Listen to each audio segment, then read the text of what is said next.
के हर पहलू को समझने परखने के लिए हमारे साथ एक बड़ा पैनल होगा। समीर सिंह प्रवक्ता है भारतीय जनता पार्टी के। सर बहुत बहुत स्वागत है आपका। मेरे साथ आपके जाने पहचाने चेहरे अनुराग भदौरिया हैं, समाजवादी पार्टी का रुख रखेंगे। साथ ही साथ मेरे सहयोगी ग्राउंड जीरो पर हैं रविकांत राय, जो बताएंगे कि क्या कुछ इस बैठक में चल रहा है और जो संभावित नाम है उसे लेकर भी रविकांत हमें सूचना देंगे। सबसे पहले रवि मैं आपके पास आता हूं, उसके बाद मैं अपने पैनल का रुख करूंगा। अभी फिलहाल केंद्रीय चुनाव समिति की बैठक चल रही है। रवि, क्या कुछ अपडेट आपके पास है उसे लेकर?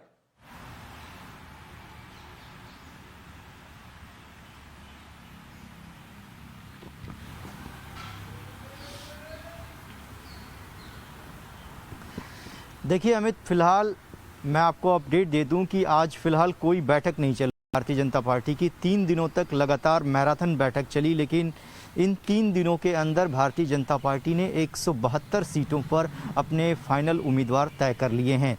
बाकी बची सीटों पर जिनको लेकर अभी फाइनल कॉल नहीं लिया गया है, उसको लेकर पार्टी के राष्ट्रीय अध्यक्ष को अधिकृत किया गया है कि वो फाइनल कॉल लेंगे। उसमें रामपुर, बुलंदशहर और बरेली की कुछ सीटें हैं जिन पर भारतीय जनता पार्टी को उम्मीदवार तय करने हैं।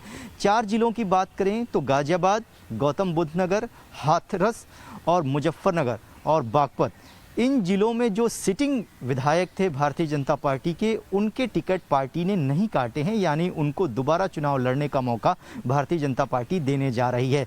इसके साथ ही कुछ बड़े नाम हैं जिन पर मुहर लग गई है, औपचारिक ऐलान होना बाकी है। उनमें नोएडा से जो विधायक है पंकज सिंह, राजनाथ सिंह के बेटे हैं, उनको टिकट मिलना लगभग तय माना जा रहा है। मथुरा से श्रीकांत शर्मा, जो कि योगी आदित्यनाथ की सरकार में पावर मिनिस्टर हैं, उनको भी टिकट मिलने जा रहा है। इसके साथ ही कल्याण सिंह के जो पोते हैं अतरौली विधानसभा सीट से, जो कि योगी सरकार में मंत्री रहे हैं, उनको भी टिकट दिया जा रहा है। और इसके साथ ही कई और जो सिटिंग एमएलए हैं उनको भारतीय जनता पार्टी रिपीट करने जा रही है। लेकिन मैं आपको बता दूं कि अभी भी भारतीय जनता पार्टी ने आधिकारिक रूप से अपने उम्मीदवारों के नाम का ऐलान नहीं किया है। इंतज़ार किया जा रहा है कि भारतीय जनता पार्टी हो सकता है कि आज या कल अपने उम्मीदवारों के नाम का ऐलान करे, लेकिन 172 उम्मीदवारों पर वो लगभग आम सहमति बना चुकी है और इनको मैदान में उतारने जा रही है।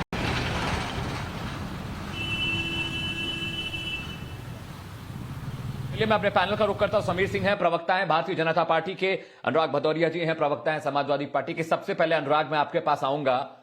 बीजेपी में भगदड़ क्यों मची हुई है, आपको क्या वजह लगती है?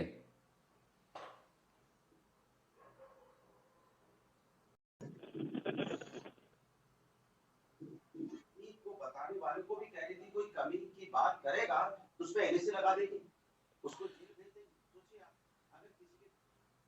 अनुराग जी, अगर आप मुझे सुन पा रहे हो तो मेरा पहला सवाल आपसे है, चुनाव से ठीक पहले बीजेपी के नेता एक एक कर इस्तीफा दे रहे हैं, भगदड़ मची हुई बीजेपी के खेमे में, आपको क्या वजह लगती है इसकी? रोने वालों की, परिवार वालों की मदद करने की कोशिश नहीं की, सरकार ने कोई मदद नहीं की। चलिए, मैं समीर सिंह का रुख करता हूं, प्रवक्ता है भारतीय जनता पार्टी के।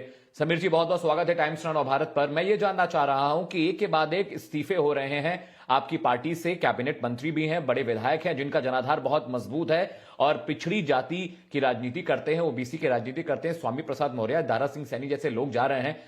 आखिर क्यों इतना असंतोष है नेताओं में? नहीं, देखिए अमित जी, असंतोष कहीं नहीं हो सकता है। कुछ नेताओं की इच्छा पिछले 5 सालों में न हुई हो तो वो भटक रहे हैं और कहीं ना कहीं पश्चाताप करना पड़ेगा। देखिए, भारतीय जनता पार्टी की सरकार उत्तर प्रदेश में 2017 में बनी और योगी आदित्यनाथ जी मुख्यमंत्री बने और 2014 में आदरणीय मोदी जी देश के प्रधानमंत्री बने। 2014 से ही उत्तर प्रदेश के विकास की दिशा तय हो रही थी और विकास की इबारत माननीय मोदी जी ने लिखना शुरू किया था। उसमें 2017 में योगी जी ने, डबल इंजन की सरकार ने स्पीड को बढ़ाया उत्तर प्रदेश के विकास। हम प्रचंड बहुमत से सरकार में आए, हम सरकार बनाए और हमने 5 साल सरकार चलाया। और हमने 2017 में जो कहा था कि उत्तर प्रदेश में कानून का राज होगा, उत्तर प्रदेश की तरक्की होगी, उत्तर प्रदेश का विकास होगा, उत्तर प्रदेश के किसान खुशहाल होंगे, उत्तर प्रदेश में लोगों को रोजगार मिलेगा, नौकरियां मिलेंगी, लोग तरक्की पाएंगे, उत्तर प्रदेश के अंदर बहन बेटी सबकी सुरक्षा होगी और उत्तर प्रदेश के अंदर बिजली सबको मिलेगी, सड़कों का निर्माण होगा। हमने इंफ्रास्ट्रक्चर को भारत पर मेरा सवाल आपसे था लेकिन संपर्क नहीं हो पाया था। बीजेपी में भगदड़ क्यों मची है? बीजेपी नेता कहते हैं कि असंतुष्ट हैं क्योंकि उन्होंने काम नहीं किया है और जनता उनको पसंद नहीं कर रही है, इस वजह से वो पार्टी छोड़कर जा रहे हैं।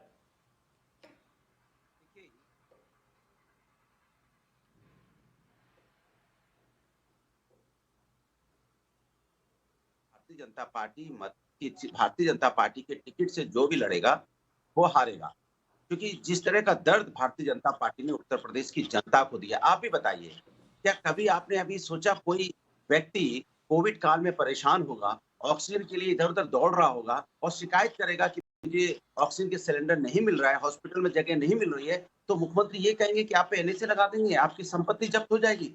इतना दर्द दोगे आप जनता को कि मतलब जनता अपना शिकायत न कर पाए।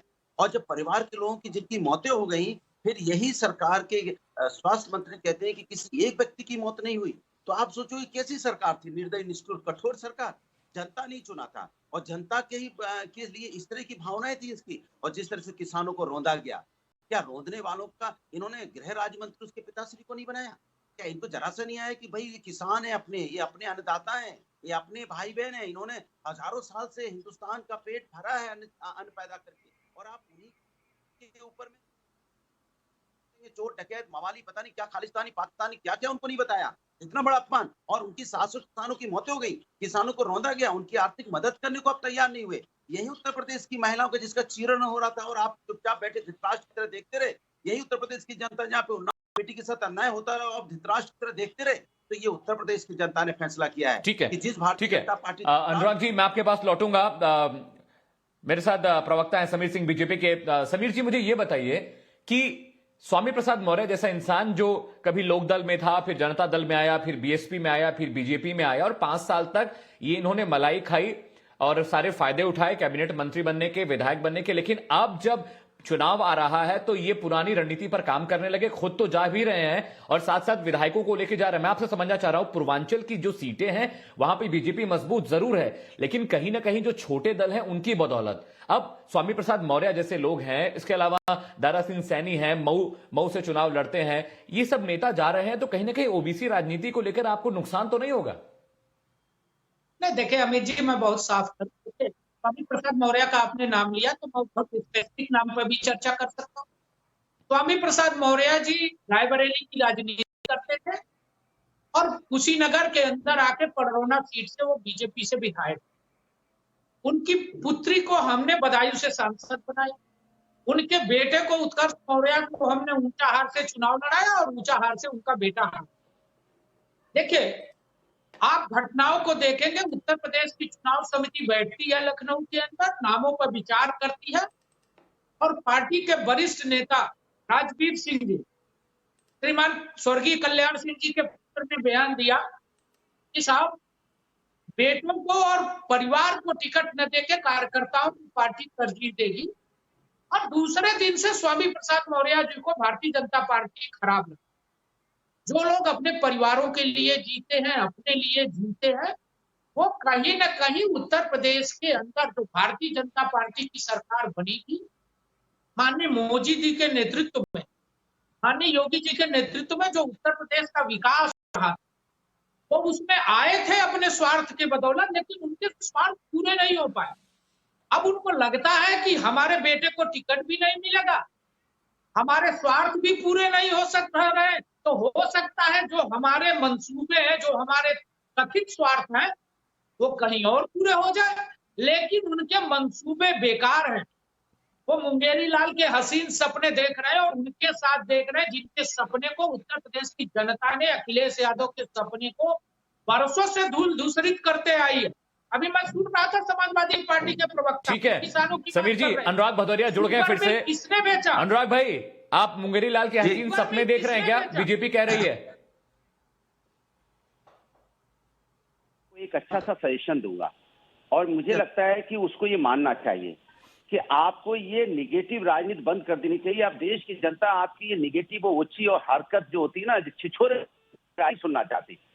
जनता की समस्या की बात करो ना, जनता को आपने क्या आप दिया है? करो ना महंगाई अनुराग जी, बेरोजगारी मैं तो की आप बात पूछ रहा नहीं हूं। करना चाहते, मैं आप पूछ रहा किसानों हूं, की बात नहीं करना किसानों चाहते, के शुगर मेहनत मिल पे को बात नहीं किसने करना चाहते, बेचा? छिछोरी राजनीति करते उत्तर उसके प्रदेश में परिवार में आपके क्या, जिले, इसका आपकी क्या? सरकार में अरे क्या अभी जिले तक को आपके बिजली साथ थे मिलती थी? स्वामी प्रसाद मौर्य जी तो अच्छे थे, वही तो कहते हैं, अनुराग आपके भदौरिया, आपके उत्तर पास प्रदेश में आएगा आपकी तो माला सरकार में और क्या जिले आपको को छोड़ के बिजली जाएगा मिलती तो थी? भाला। ये जवाब देना पड़ेगा। बन चुका है। स्वामी प्रसाद आप मौर्य नेशनल के चैनल पे जाने बैठे और हो, मैं आने से आपके कोई बीच में प्रभाव नहीं नहीं बोला था। पड़ता। इनको रोकिए भाई। उत्तर प्रदेश ये की किसानों अरे की इनको भलाई रोकिए, किसने संतुलन की? बिगड़ रहा है इनका, इनको रोकिए। समीर मैं इनके बीच में समीर नहीं सिंह बोला जी, था। मिला तो अनुराग भाई को किसने बोलने दीजिए, बेचा? जब आप बोल रहे थे वो बोल रहे इनको थे। रोकिए, समीर सिंह जी, संतुलन खराब हो रहा समीर है सिंह जी, इनका। बारी बारी से देखिए, ये डिबेट नहीं है, ये डिबेट नहीं है। हम यूपी की सियासत को समझने की कोशिश कर रहे हैं। अनुराग भाई को बोलने दीजिए। जब आप बोल रहे थे तो वो बीच में नहीं बोल रहे। अनुराग भाई कंटिन्यू करिए, अनुराग भाई कंटिन्यू करिए। देखिए भारतीय जनता पार्टी का सिद्धांत है कि भारतीय जनता पार्टी में आओगे तो माला और जाओगे तो भाला। ये हालत इनकी हो गई है। अब ये खिसिया रहे हैं, परेशान हो रहे हैं। इतना परेशान होते आपने जनता के बारे में सोच लिया होता, जनता बेरोजगारों के बारे में आपने चिंतन कर लिया होता, तो जो बेरोजगार जिसकी माँ रात भर सोती नहीं कि मेरे बेटे को रोजगार नहीं मिला, वो बेचारी परेशान रही। बेटा इसलिए नहीं सो पाया कि मैं अपनी माँ के लिए साड़ी नहीं खरीद पा रहा हूँ, कि मुझे रोजगार नहीं मिल रहा है, मैं डिग्री लेके घूम रहा हूँ। अगर नौकरी मांगने जाता भी हूँ तो वहां योगी जी के लोग लठ लेके मार के सर फोड़ देते हैं। सोच उस माँ के पर क्या गुजरती होगी जिसका बेटा नौकरी नहीं मिल रहा है, उसके ऊपर से लाठियां और मिल रही है। उस बेटे पे क्या गुजरता होगा कि हम इस देश के नागरिक हैं, उत्तर प्रदेश के सम्मानित नागरिक है, और हमने पढ़ लिख के डिग्री हासिल की है और मैं नौकरी मांगने जाता हूं तो मुझे लाठियां मिलती हैं। ये और हम नहीं कह रहे हैं, ये बेबी मौर्य जी जो इनकी नेता है, गवर्नर भी रही है और सम्मानित नेता है, वो कहती है कि महिला 5 बजे के बाद उत्तर प्रदेश में ना जाए थाने, और थाने जाए तो परिवार के साथ जाए। ये मेरी बात नहीं है। अनुराग भाई, बेरोजगारी के आंकड़े तो आपकी सरकार में भी कम नहीं थे। चोट होगी, बेरोजगारों पर लाठी डंडे तो आपकी सरकार में भी चले थे। अनुराग भाई, ये कोई नई चीज तो नहीं है। गृह राज्य मंत्री बना बैठा है, क्या आपको दर्द नहीं होता है?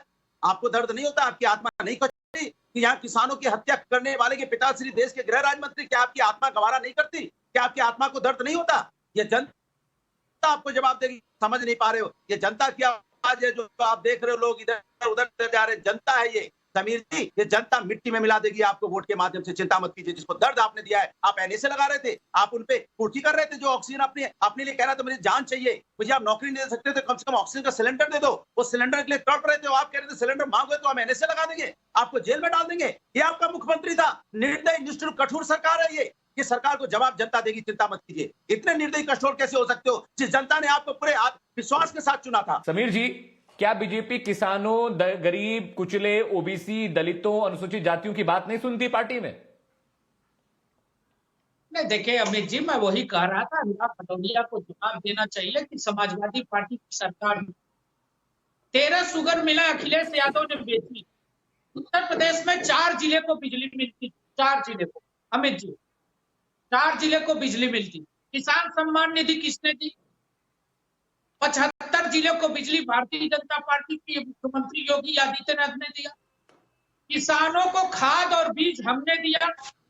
किसी जिले में, एक भी जिले में 5 साल में कहीं लाठी और डंडा नहीं चला किसानों के खाद और बीज और डीजल की। इनकी सरकार में किसानों को डंडे पड़ते थे। फसलों की खरीद हमने की। ये 2016 में 7 लाख मीट्रिक टन की खरीद किए थे और हमने 2020 में 56 लाख मीट्रिक टन की खरीद की है। मैं पूछना चाहता हूँ, रोजगार की बात कर रहे थे हमें अनुराग भदौरिया, आपकी सरकार में सभी भर्ती आयोग, सीबीआई जांच और हाई कोर्ट में थे। यूपी पब्लिक सर्विस कमीशन पर सीबीआई जांच चल रही है। उत्तर प्रदेश माध्यमिक शिक्षा चयन बोर्ड जांच के दायरे में है। उच्च शिक्षा चयन बोर्ड जांच के दायरे में है। राज्य कर्मचारी चयन आयोग जांच के दायरे में। चारों के चेयरमैन यादव थे। कोई और जाति इनको नहीं मिलती है जब ये सरकार में आते हैं। ये भ्रष्टाचार करते हैं, नौजवानों के रोजगार को बेचते हैं। और योगी जी ने 4.5 साल में 4.5 लाख सरकारी नौकरियां और 1.5 करोड़ रोजगार दिया। मैं पूछना चाहता हूँ, आपकी सरकार में कितने रोजगार मिले थे? कितनी नौकरियां मिली थी? बताओ, आप 5 साल में कितनी नौकरियां दिए थे? 35 लाख महिला आरक्षियों की भर्ती हमारी अनुराग भाई जवाब दीजिए। आदित्यनाथ की सरकार। देखिए, अब मैं जवाब दे रहा हूं। अनुराग भाई जवाब दीजिए, कितनी नौकरियां दी आपने? जिस तरह की बात करें, जैसे लगता है कि अभी सत्ता में नहीं थे, विपक्ष में थे। अरे प्रभु, सरकार यहाँ भारतीय जनता पार्टी की थी। आपको यहाँ पे क्यों जरूरत पड़ रही है आज इस तरह की बातें करने की? फिर बीच में बोले परेशान हो गए यार, कैसे आदमी को बुला लेते हो जिसको अरे मैं चैलेंज करता हूं अनुराग भदौरिया, मैं विभाग अरे चुप रहो, चिल्ला रहे हो यार। अच्छा बोलो फिर मैं बोलूं। दिया। अरे बोलो, चुप रहो फिर बोलो। तो जवाब अरे कैसे आदमी को बुला लेते हो यार सुबह सुबह। लफाजी बोलने से आवाज काम कम नहीं करो चलेगा। यार, मैं मैं बोलूंगा, कह रहा हूं। बताओ मैं चलिए बोलूंगा। समीर जी बोलने दीजिए, समीर जी। महिलाओं की भर्तियां हमने सिंह साहब, सिंह साहब, अरे अनुराग जी इसको को बोलने रोको दीजिए, यार, सिंह साहब, जवाब दो। अनुराग जी को बोलने दीजिए, अनुराग जी जवाब दीजिए। कह रहा है कि भाई आपने यहाँ पे कोविड काल में जो यहाँ पे हजारों लाखों लोग परेशान हुए, मौतें हुई, कौन है जिम्मेदार? कौन है जिम्मेदार उसका? कौन है जिम्मेदार? हत्यारा कौन है ये बताओ ना। हत्यारा सरकार की नहीं है। हत्या की जिम्मेदारी लेनी चाहिए कि नहीं लेनी चाहिए, इसके बारे में नहीं बोलने को तैयार हो। एक बिजली का प्लांट फिर बोल पड़ा है आदमी, कहां से इसके बीच में नहीं बोलता हूं, कैसे कैसे आदमी। देखो नेशनल टीवी पे अच्छे लोग बुलाया करो, तब तो समीर सिंह जी प्लीज बोलने दीजिए। समीर सिंह जी देखिए, अब बारी बारी से अपनी बातें रखिए। जब आप बोल रहे थे तो अनुराग चुप थे। समीर जी थोड़ा धैर्य रखिए, थोड़ा धैर्य क्या रखिए। चलाएंगे आप बताइए। तो मैं आपसे बता रहा हूं, मैं इनसे पूछना चाहता हूं क्या बिजली के प्लांट इन्होंने लगाए? एक बिजली का प्लांट बताएं। इनके मुख्यमंत्री बिजली प्लांट का नाम तो ले नहीं पाते, पर लगाएंगे क्या? एक बिजली प्लांट पर जो कहते हैं हमने बिजली दी, 18 घंटे दी, 17 घंटे दी। अरे बिजली के प्लांट समाजवादी लगा के गए थे और समाजवादी ने यहाँ थर्मल प्लांट लगाए और थर्मल प्लांट की वजह से यहाँ पे बिजली। अनुराग भाई मुझे ये बताइए, क्या इस बार आप लोग ओबीसी दलित नेताओं के बल पर ही चुनाव जीतने की कोशिश करें क्या? देखिए मैंने आपको चुनाव जब नहीं डिक्लेयर हुआ था और आपको मैंने बता दिया था कि उत्तर प्रदेश में इस बार मेला होवे, खेला होवे। नहीं है ना, पार्टी का है, जनता का है। और जनता के सभी वर्ग के लोग, सभी जाति धर्म के लोग भारतीय जनता पार्टी को खदेड़ना चाहते हैं, क्योंकि दर्द उन्होंने सबको दिया है। दर्द देने में उन्होंने कोई यहाँ पे जाति धर्म नहीं देखी। इन्होंने वोट देने में तो जाति धर्म की बात की, दर्द समान रूप से दिया सबको, महंगाई समान रूप से दिया, तकलीफ समान रूप से दी। तो ये जो तकलीफ दर्द समान रूप से दिया है, तो सभी वर्गों को जो उन्होंने दर्द दिया है ना, ये सभी वर्ग मिलके, सभी एक साथ उत्तर प्रदेश की जनता भारतीय जनता पार्टी को वोट के माध्यम से दर्द देगी और यहां से खदेड़ देगी। ये तय है, मानिए आप। ये जनता का चुनाव है और ये लोग ये इस धोखे में थे कि जनता ठीक है। चुनाव ना लड़के। ये अनुराग जी समय की थोड़ी कमी है, माफी चाहता हूं। ये बहस थोड़ी लंबी चल सकती थी, इस डिबेट को हम और आगे ले जाते, लेकिन समय थोड़ा सा कम है। बहुत बहुत शुक्रिया समीर सिंह जी आपका। बीजेपी के प्रवक्ता हमारे साथ है, अनुराग भदौरिया जी थे, समाजवादी पार्टी का पक्ष रख रहे थे, मेरे सहयोगी रविकांत राय, आदर्श, आप चारों का बहुत